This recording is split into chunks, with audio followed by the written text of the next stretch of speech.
Hello mga momshies! Mahilig ba kayong kumain ng pusit? Tamang-tama ang recipe natin for today. Dahil magluluto tayo nitong spicy buttered squid. Kung meron kayong pusit dyan sa bahay, gawin nyo na ang recipe na ito. Siguradong magugustuhan nyo. Dahil sauce pa lang ay ulam na. Tara, simulan na natin. Meron ako ditong 1 kilo ng pusit. Inisan lang natin yan. Tanggalin natin lahat yung mga nasa loob ng ating pusit. Tapos ay i-cut natin ito. Sa isang pan, maglalagay tayo dito ng butter. Tunawin lang natin itong butter, tapos ilalagay na natin itong ating bawang.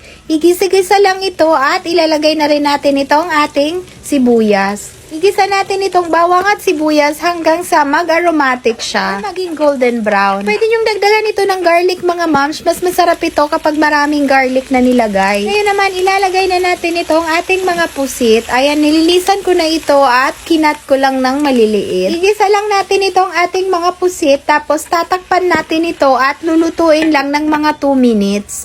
Pagkatapos nga ng 2 minutes, maglalagay tayo dito ng 2 tablespoon na oyster sauce. Maglalagay din tayo dito ng 1 tablespoon na banana ketchup. Tapos, 1 teaspoon na white sugar. Pwede rin kayong gumamit dito ng brown sugar. Timplahan lang natin ito ng konting asin at konting paminta. Naglagay rin ako dito ng seasoning granules. Optional lang. Kung ayaw yung lagyan nito ay okay lang. Pagkatapos ay ilalagay na natin itong ating mga bell peppers. Siniwa ko lang yan ng maliliit. At i-mix-mix lang natin ito ng mabuti. Lalagyan din natin ito ng pampalapot nitong ating sauce.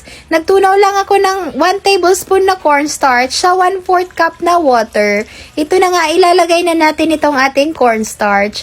Halu-haluin lang ito ng mabuti. At lutuin pa natin ito ng mga 3 to 5 minutes. Ang cooking time din nitong mga pusit ay nakadepende rin sa size. Kung malaki ang ating mga pusit ay mga 3 to 5 minutes. Kung maliliit naman ay mga 2 to 3 minutes pwede na. Pre, gusto natin ay spicy kaya lalagyan natin ito ng ating mga chilies. Lagay lang ako dito ng mga siling labuyo. Kung gusto nyong mas spicy pa ay dagdagan nyo na lang itong ating mga chili na nilagay.